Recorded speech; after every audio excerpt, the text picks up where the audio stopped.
2020 will undoubtedly go down in history as the year when the world came together in a final stand demanding real-world solutions to social justice. Tech firms, big and small, made some pretty bold promises to fight racial equity, but the challenge ahead is actually making good on those promises. And it all starts with who is actually part of the tech industry. Today, we are talking with the CEO and the founder of CodePath.org, Michael Ellison. Thanks for being with us today, Michael. First, tell us more about CodePath. What do you do? So CodePath is a nonprofit organization. We're focused on increasing diversity in the tech sector. And fundamentally, we're about trying to remove luck from the equation. Right now, if you're an underrepresented minority, then the default path is actually failure. 80% of Black students are dropping out within the first couple of years of entering computer science programs in this country. And we want to make sure that across every college and university program in the country, the default path for underrepresented minorities is actually success. And we do that working with big tech companies and changing what's being taught and how it's being taught in these computer science programs. And so can you dive into that more? How exactly are you making these changes?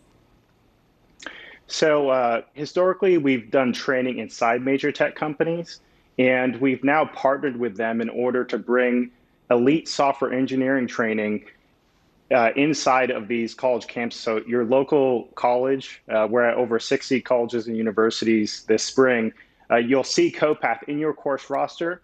We have trained professors and students to run these courses, and we also provide extra support grading each semester. So we're something that we've embedded ourselves inside of these computer science programs to make sure that multiple years of training that previously wasn't accessible is accessible to you where you are. That is awesome.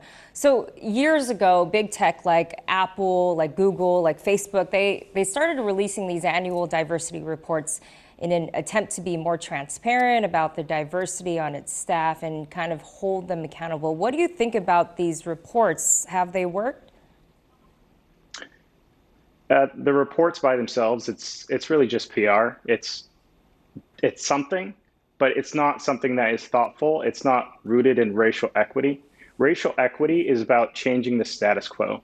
How do you change structural racism to not be the norm anymore?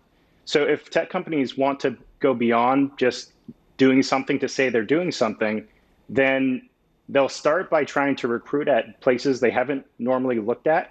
Most tech recruiting is out of top 20 computer science programs in the country, when the majority of computer science students are across 900 computer science institutions. But they have to go much further than that. They have to think about how can we change the actual tech talent pipeline to be much more supportive, to counteract the massive attrition we see freshman, sophomore year on these college campuses. How do we ensure that the system becomes one that by default you're kept in and set on a path for success versus one where you're not on a path for success? So it's really about investing much more in these communities. And if I had a magic wand, I would make every single student in the country have work experience, technical work experience in their undergraduate experience as a part of their studies and not something that they have to take Herculean efforts to go and find out and try to figure out on their own. Yeah, absolutely. I agree with that. I wish I had that when I was in college. So you're saying the root problem of it all lies within the system. How else do you seek to help tech companies, big tech, kind of rebuild the conversation and rebuild the pipeline? So we've taken a very strong interest in trying to provide very early work opportunities directly for students. The primary path into tech is the technical internship. The majority of entry-level software engineers, they have computer science degrees. And if you don't have any previous work experience via an internship or something similar, you're not going to get looked at. You're invisible to employers.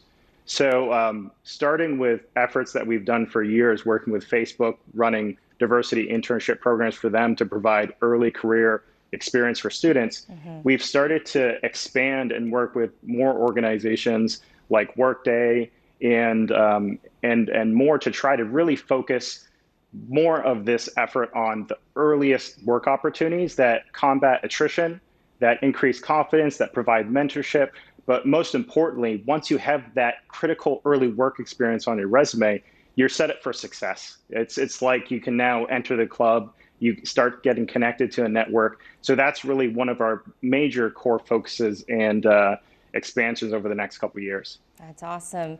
All right, Michael Ellison, the CEO and founder of CodePath.org. Thank you so much for having this conversation with us. Thank you.